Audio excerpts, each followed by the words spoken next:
It is time. What is it time for? To realign your mindset for success podcast. Oh, yeah.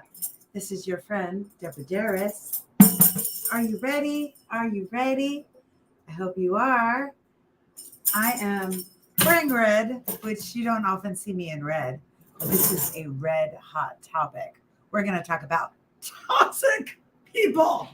So I had to wear red to be in my power color because ain't nobody got time for toxic people, do they? No. And I'm going to give you some strategies to deal with them because you know what? You are here for a very important purpose.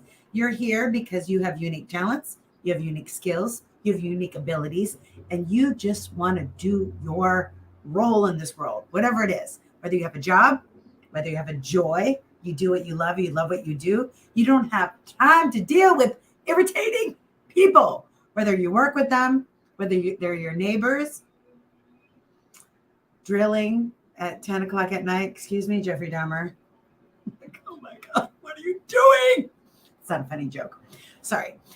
So anyway, I am here to give you some strategies. This is by popular demand. It just seems to be a common theme. Normally, I talk to you about positive mindset. And guess what? Dealing with toxic people takes a positive mindset because we are going to rise above these haters, make them our elevators, right? So that we can be able to fulfill whatever it is we need to do for the day and not have to deal with them. By the way, if you're streaming with me for the first time, please say your name and where you're streaming from so I can welcome you. We're here on LinkedIn. We're here on YouTube. We're here on Facebook. Sometimes we even pop into Instagram. But the bottom line is I am here to help you realign your mindset for success. I'm Deborah Deras, Keynote speaker, author of the book, Confessions of an Adrenaline Addict, How to Achieve More with Less Effort, Strategies to be Successful Without Compromising Your Health and Well-Being. That's what this book is about. I am known as the Energizer Bunny, bringing you positive energy so that you can be your best, do your best, and align for success. Okay? Cool. All right. So we are going to get started with our topic. But before we do, hi, Obi. Hi, Stacy. Oh, my Minneapolis people are here. My alarm is going off telling me that my egg bites are ready. Hold on.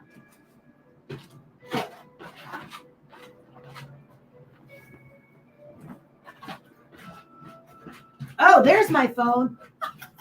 I don't have to worry about toxic coworkers because I work by myself. However, there are people in this world and we have to deal with them. So let's talk about it. All right.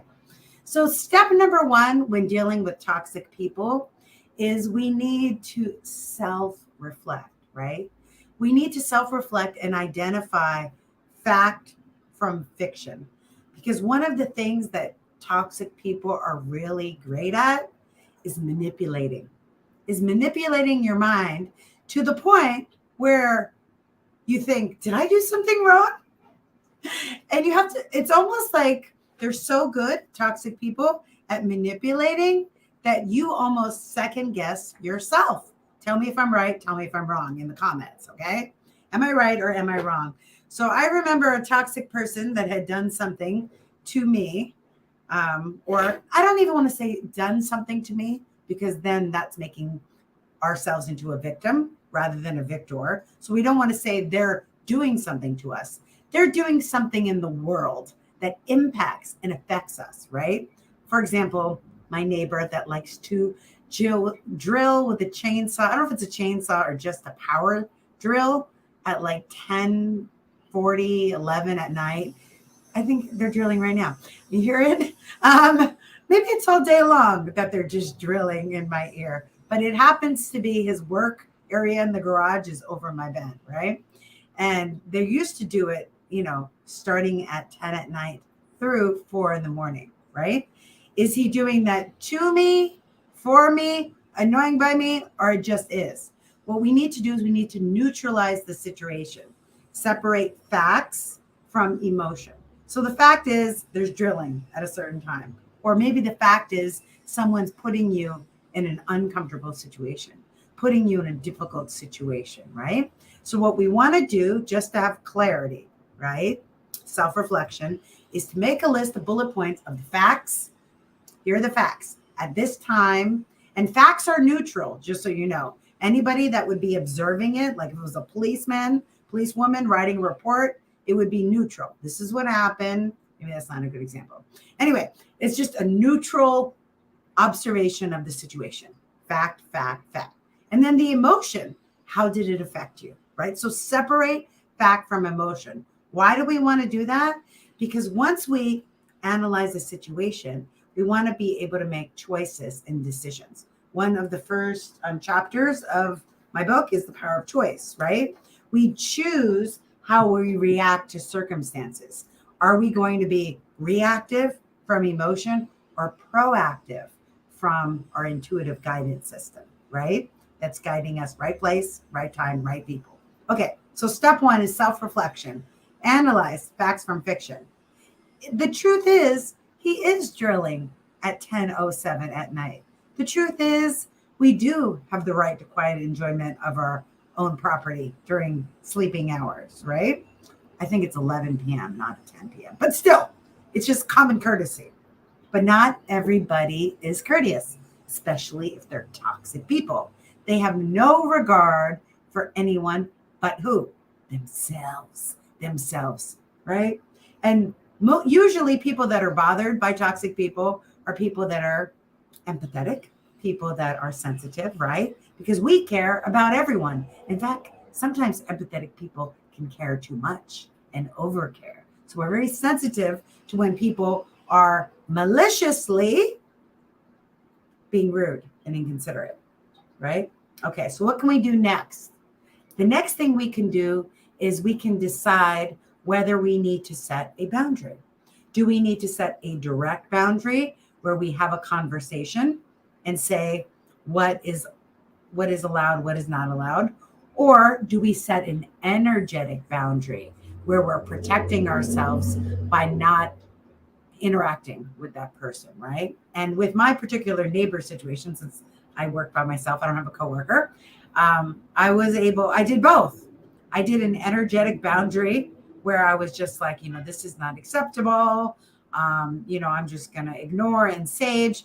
And when that didn't work, I had to have a conversation, right?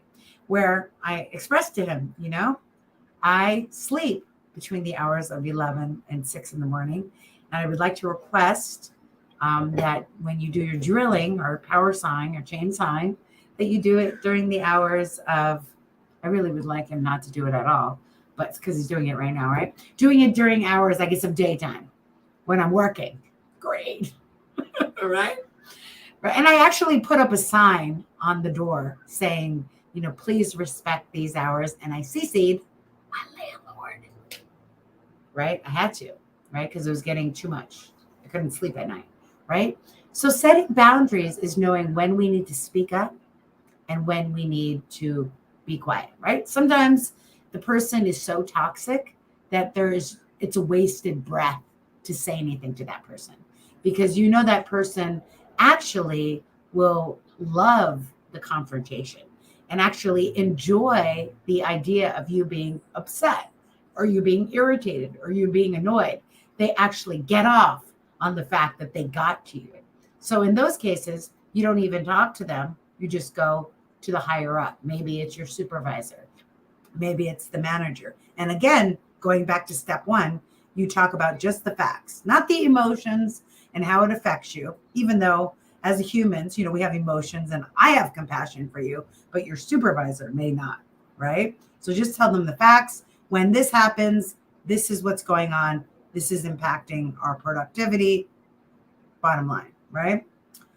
The next thing that we want to be mindful of. So number one is we are self-reflecting, separating fact from emotion. Number two, we are setting boundaries, either energetic boundaries or specific ones where we have a conversation with that toxic person, or if it's ineffective to have a talk with the toxic person, and you'll learn this really quick, then do we need to go to a higher up and have a talk with them, right? Next thing is we want to stop overthinking, because oftentimes, I don't know about you, my acupuncturist told me this, and my partner told me this about my overthinking. We can create stories in our head, right? We can create a lot of stories that can go down a very negative rabbit hole. And there is a book that I read that I love so much that I highly recommend called The Four Agreements by Domingo Ruiz, where we talk about not making assumptions. So we don't want to make an assumption that this person is this, or this person is that, or this person is doing this to us. And maybe they are, but we cannot assume, because when we assume, we actually make things worse. I know with my neighbor, I was like, is he really trying to torture me? Is he trying to like stop me from sleeping? And actually, I was realizing it had nothing, just like in the book, The Four Agreements, to do with me. This person had lost his job and was trying to keep his mind occupied while he was at work. I don't know if he ever got a job or not, but he's still drilling. Okay. All right. So, right, we can't assume that it's to us. It may be totally separate. Maybe it is to us. Maybe because they're bored. I remember at one time I had a stalker situation where this person was, I think his mother had just died. He had broken up with a girlfriend and just decided to terrorize me, and was sending me horrible messages, DM messages, text messages, and had all these fake numbers. And it was literally just awful. And I had to realize that it was not a personal attack of me. It was this person was deeply disturbed, emotionally unstable. And I was the, recipient of his, crazy toxic emotions, but I could not take that on. And when we separate the situation and the annoyance from who we are going to be able to think clearly and be in a place of power. Because if we let that toxic person take over and put their webs of negativity into us, it literally can cause us to have disruptions in sleep, disruptions in eating, disruptions in everything, right? It could really affect our ability to focus and be productive. And we don't have time for that. We don't have time for that. We cannot accept that. So we need to stay in our power, not overthink it, but just realize, okay, this person needs help. This person needs as much positive energy as I can give them. And I literally was at one point praying for his getting the new job and hopefully out of state. I'm like, maybe he'll get a job and it'll be an amazing job out of state, or maybe an amazing job where he has to wake up really early. So he has to go to bed late. Right.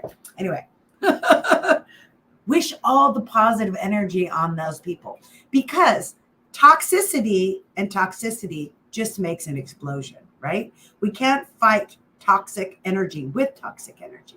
And I know this sounds Pollyannish, and I know some of you may really resist this idea, but we have to stay in our center. And our center is positive.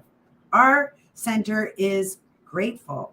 Our center is always thinking in the direction that we want to go and putting our energy in that positive direction. So thinking negative thoughts toward anybody that's toxic to us does not help. It does not help. In fact, it works against us, because negative thoughts or negative emotions don't affect the other person. They affect us. Causes high blood pressure, causes stress, causes digestive issues because we're not able to rest and digest. It just doesn't work. So what can we do? We can, and being my grandmother was Yiddish, Lithuanian, Jewish, and she used to talk to me in Yiddish, and she would use this word called kvetch. What is kvetch? Kvetch means to complain. What we need to do is not complain to our bosses, not complain to our supervisors, and for me, not complain to my landlord, because it will do nothing. But to kvetch to a confidant, to somebody that you trust. Get the upset out.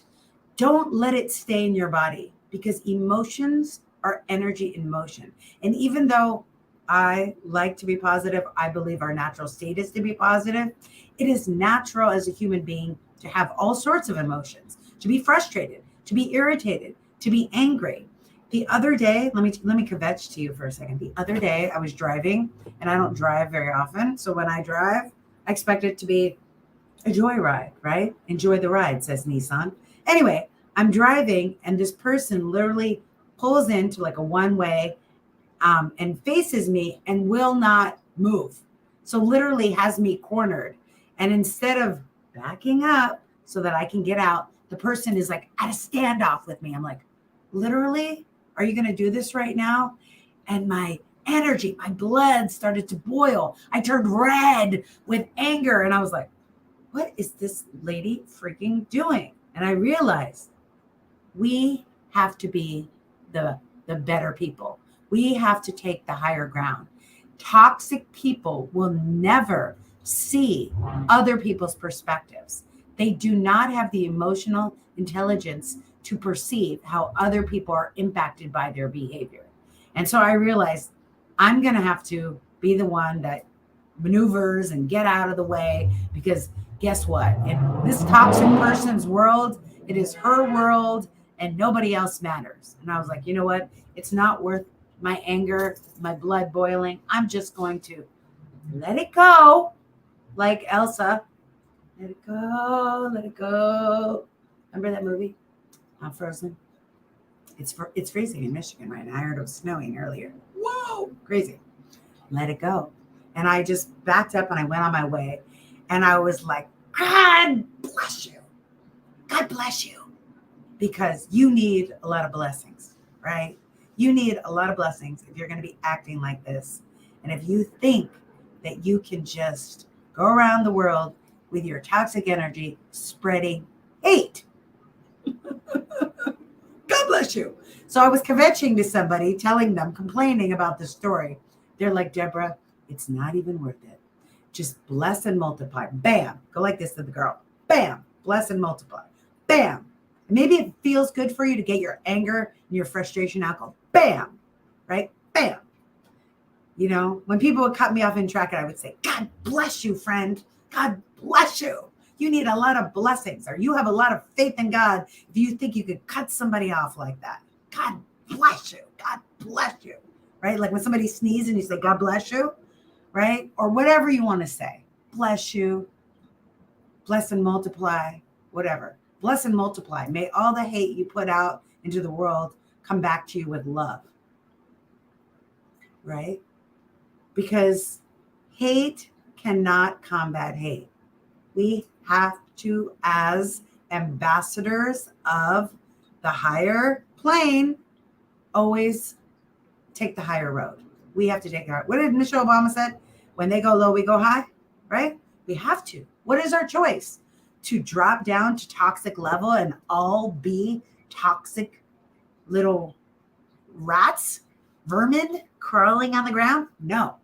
We have to rise above. And you know what? It's not easy to be the bigger person. It's not easy to be the higher person. When I was working, this was years ago, like 22 years ago, believe it or not, I was alive. 22 years ago, I was alive. And I was working at this government job, and people were so jealous of me. They were so toxic because I was always doing a lot. I was doing extra because I'm extra. I love it. I love working. I love being of service. I love helping. And they were like, you're making us look bad, blah, blah, blah. So they would do like mean things, like eat my lunch and make up stories about me and get me into like weird situations. And I had to, and this is another step, take myself out of that situation. I could not be in that gossip. It's okay to kvetch with a confidant and have that person, but you don't want to be in a den of gossipers, right? That negativity that loves negative energy, that loves stories of dread, and just, we don't have time for that. So you know what I did to combat myself, to combat their negative energy and keep myself raised high, is I decided I was going to just work out at lunch. I wasn't going to eat in the lunchroom with them. I brought my jogging clothes, and it enabled me to be so much more productive. And I was working in Westchester, and there was Westchester Parkway Loop, and I would do like a run like a 45-minute run, and I would take the last 15 minutes to shower up, and then I would just eat at my desk later. And I was so much more productive, focused. The toxicity was still going on, but it couldn't touch me. I was clean. I was clean of it. I just could not entertain it. Hi, Kelly. Hi, Frank. So great to have you here. All right. Okay. The other thing that I've realized, and I have to learn, and I'm still learning, is when we're communicating with someone, say somebody's toxic with us, we have to be mindful of our tone of voice when we communicate with them, because there's a lot of energy, red hot energy, could be angry energy, frustration energy, irritation energy. We have to be mindful of our tone. Did you know, according to Dr. Birdwhistle, communication expert, body language expert, 38% of communication is tone, timbre, tempo, right? And because I'm a speaker and I have to project, I have a tendency to speak in a louder voice. Also because I'm Latina. I can't help it. I speak passionately, loudly, blah, blah, blah. But we have to be mindful of our tone. Also be mindful of our facial expressions. One of my supervisors at my job 22 years ago, she says, when you're irritated at a staff meeting, people can see it in your face.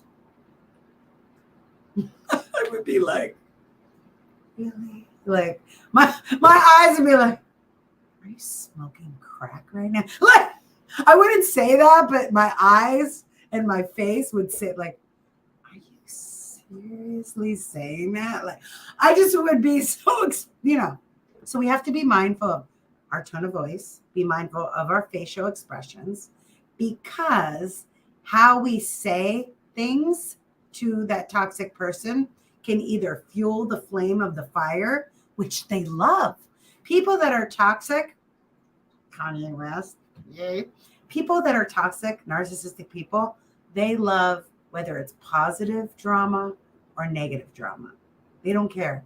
It doesn't matter to them. As long as they're getting attention, they love it, right? So we don't want to fuel their fire. So we want to be neutral, and it's not easy. This is why I used to run, when I was working a job, J-O-B, like I had a job that I had to go into, it's like you have to meditate, breathing exercises, vitamin D, fresh air. That's why running outside really helped me, because you have to protect yourself. These are what are called energy vampires. If you want to read a great book about energy vampires, I'm going to put it in the chat box. It's called Emotional Freedom by Dr. Judith Orloff. She's thebomb.com. She lives here in Marina. She's my neighbor. Saw her at the nail salon the other day. She's freaking awesome.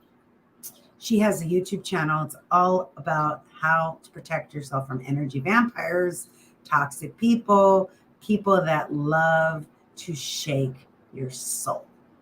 And we are not going to let them. Why? Because our vibe is going to be so high. They're not going to touch us. Sorry, toxic people. We can't feel you. We can't hear you. We can't sense you. All right. All right. So the final thing I want to say is you want to make sure that you know when you need to walk away, just to clear your mind, right? So oftentimes when we're confronted with a toxic person, we're like, did that person really maliciously and duplicitously try to throw me under the bus? Has this ever happened to you? I was like, they set me up. I can't believe it. I can't believe it. And it's a woman. Right? Oh my God, I can tell you story after story about being thrown under the bus by people that you thought were your friends, frenemies at work, right? Or colleagues, coworkers, not even people I work with, because I haven't had a job in 20 years. People that were just in my industry that were feeling threatened by me for whatever reason. Because when you know that there's abundance in the universe and that there's enough for everyone, there's enough opportunities, there's enough career advancement, there are enough clients, there's enough money, there's enough abundance, there's enough love. There is infinite supply. That's why I have the ocean as the background. The water is there. We don't have to fill up the water every day with a hose. It's infinite supply. Sand, infinite supply. Abundance, abundance, abundance. Nature shows us the abundant nature of the universe, right? Okay. So what we need to do is we need to remind ourselves, hey, I need to take a walk right now. I need to step out. I don't want to say anything because I might let my emotions get the best of me and my communication isn't going to be good. My sound, tone of voice isn't going to be good. My eye rolls aren't going to be good. I'm just going to take a walk. I'm going to take a walk around the block and then I'll come back and then I'll be able to write that email. I find that I'm not good at writing emails when I'm angry. I'm better to do a voice note. And sometimes I will need to record several voice notes until I get it right without the sarcasm or anything in there. Sometimes a voice note isn't good. Sometimes you need face-to-face communication, eye to eye, right? Zoom to Zoom, right? You'll know. But sometimes, hi, Charles. Oh, Charles is my favorite. Charles is my favorite. Charles is my favorite. His Facebook inspires me every day. He's so inspiring. All right. So I hope that helped you. I've been getting a lot of, and I think that the reason there's a lot of toxicity in the air is because there's a lot of changes going on in the world, right? There's inflation, there's, post-pandemic stress for all the different ways of working, hybrid and this and that, going back to the office, dealing with this, dealing with that. We have stress because we're living in this world, right? And people that don't have good coping skills can take that stress out in toxic behavior. But what we can do is not let it affect and impact us, all right? So hopefully you got the tips. We can write them down. Number 1, self-reflection. Separate fact from emotion. 2, set boundaries. Know when to have emotional boundaries or when you need to have a face-to-face boundary, speak up, or written boundary. Don't overthink and make assumptions, thinking it's about you when it's actually about their own toxicity and their own toxic mind. It's not an attack of you. So we won't make ourselves victims. We'll be victors. We need to kvetch because we need to get these emotions up and out. Take time to talk to a confident somebody that can give you an objective, neutral opinion. Realize when you need to step away, get some vitamin D, sunshine, right? All right, my friends. I hope this was helpful. I hope that I gave you some tips, some tools to help you out.